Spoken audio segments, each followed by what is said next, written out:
అందరికీ shalom. Bible నెలల ప్రకారం ఆదార్ అనే 12వ నెల గురించి ఈరోజు మనం తెలుసుకుందాం. ఈ 12వ నెలలో జరిగినటువంటి విషయాల గురించి ఇప్పుడు మనం తెలుసుకుందాం. ఆదార్ అనే నెల మన నెలల ప్రకారం ఫిబ్రవరి, మార్చి నెలలో వస్తుంది. ఎస్తేరు 3వ అధ్యాయం 7వ వచనంలో ఈ నెల గురించి ఉంటుంది.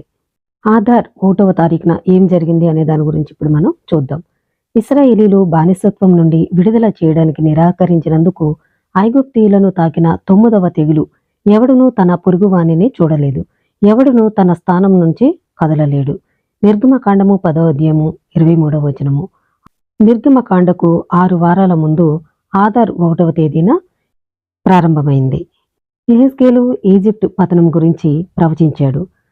421 పవిత్ర ఆలయం నాశనమైన తర్వాత ఆదార్ 1వ తారీఖున ఎలోహిం యెహెజ్కేలుతో ఈజిప్టు రాజు ఫరో కోసం ఒక విలాప గీతం పాడమని చెప్పడం జరుగుతుంది. బబులోన్ చేతుల్లో అతని పతనాన్ని ప్రవచించాడు. యెహెజ్కేలు ఆదార్ 1వ తారీఖున ఈ ప్రవచనాన్ని ప్రవచించడం అనేది జరిగింది.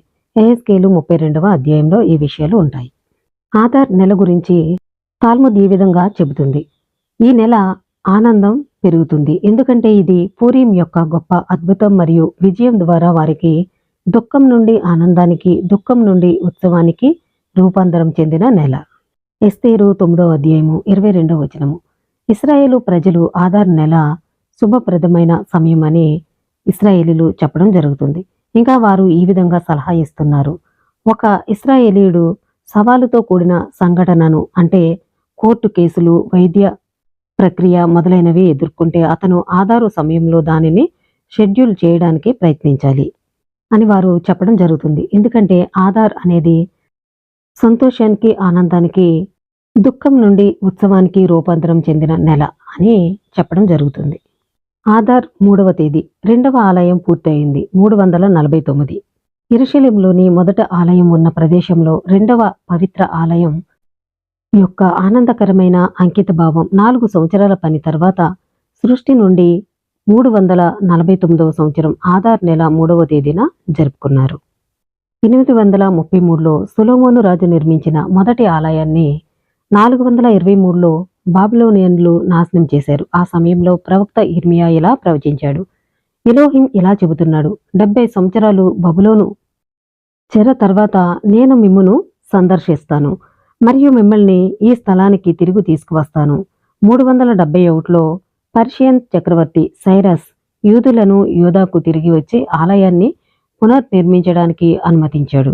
కానీ మరుసటి సంవత్సరం సమరయులు సైరస్ను అనుమతిని ఉపసంహరించుకోవాలని ఒప్పించడంతో నిర్మాణం ఆగిపోయింది. పూరింకు చెందిన అహష్వరేషు తాత్కాలిక నిషేధాన్ని సమర్థించాడు. 353లో విధ్వంసం జరిగిన సరిగ్గా 70 సంవత్సరాల తర్వాత డారియస్ II ఆధ్వర్యంలో ఆలయ నిర్మాణం తిరిగి ప్రారంభమైంది. ఆదార్ నెల 5వ తారీఖు మోషే నాయకత్వపు చివరి దినం. యెహోషువ తన వారసుడిగా ఇశ్రాయేలు జాతిని ఇశ్రాయేలు దేశంలోకి నడిపించాలని ఎలోహిం ఇచ్చిన ఆదేశాన్ని అనుసరించి మోషే చనిపోయే ముందు రోజు నాయకత్వం బాధ్యతలను యెహోషువకు అప్పగించాడు. ఆ విధంగా ఆదార్ నెల 5వ రోజు మోషే నాయకత్వానికి చివరి రోజు. ఆదార్ 6వ రోజు మోషే తోరాను పూర్తి చేయడం. 1273 మోషే ద్వితీయోపదేశకాండము పుస్తకాన్ని పూర్తి చేశాడు. కొన్ని వారాల క్రితం షెవాత్ నెల 1వ తేదీన తాను ప్రారంభించిన తోరా సమీక్షను ముగించాడు. తర్వాత ఎలోహిం తనకు ఆదేశించినట్లుగా మోషే యొక్క 5 పుస్తకాలను పదం పదం రాశాడు. ఈ తోరా గ్రంథాన్ని సాక్ష్యపు పలకల ప్రక్కన పవిత్ర మందసంలో ఉంచడం జరిగింది. ఆదార్ 7 మోషే జననం మరియు మరణం.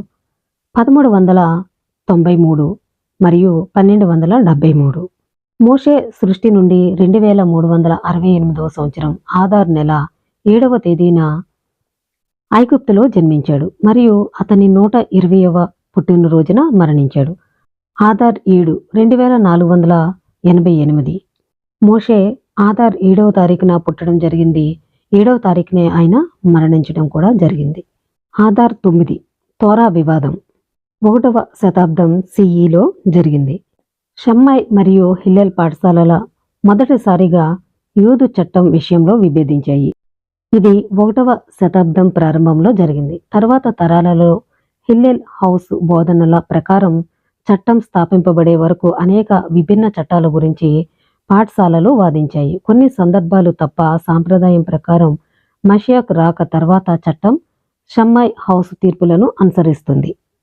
అంటే ఇశ్రాయేలీలకు 2 పాఠశాలలు అంటే తోరా పాఠశాల అనేవి 2 ఉన్నాయి. షమ్మాయి అనే పాఠశాల, హిల్లెల్ అనే పాఠశాల. ఈ 2 పాఠశాలలో ఎవరిని అనుసరించాలి అనే దానిపై ఒక వివాదం రావడం అనేది జరిగింది.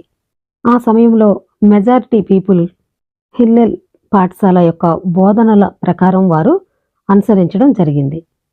మెషియాక్ రాక తర్వాత షమ్మాయి పాఠశాల తీర్పులను అనుసరిస్తుంది అని కూడా వారు చెప్పడం జరుగుతుంది. అయితే ముందు హిల్లెల్ పాఠశాల యొక్క చట్టాల ప్రకారం వారు నడుస్తున్నారు. అయితే మషియాక్ వచ్చిన తర్వాత షమ్మాయి పాఠశాల యొక్క చట్టాల ప్రకారం నడుస్తారు అని చెప్పి వారు ఈ యొక్క వివాదాన్ని ముగించారు. ఆధార్ 12 334 సంవత్సరాల తర్వాత యెరూషలేంలోని 2వ పవిత్ర ఆలయం శిథిలావస్థకు చేరుకుంది. 19వ సంవత్సరంలో రాజు హేరోదు మొదటి ఆలయాన్ని పునర్నిర్మించడం మరియు పునరుద్ధరించడం అనే ఆలోచనను ముందుకు తెచ్చాడు.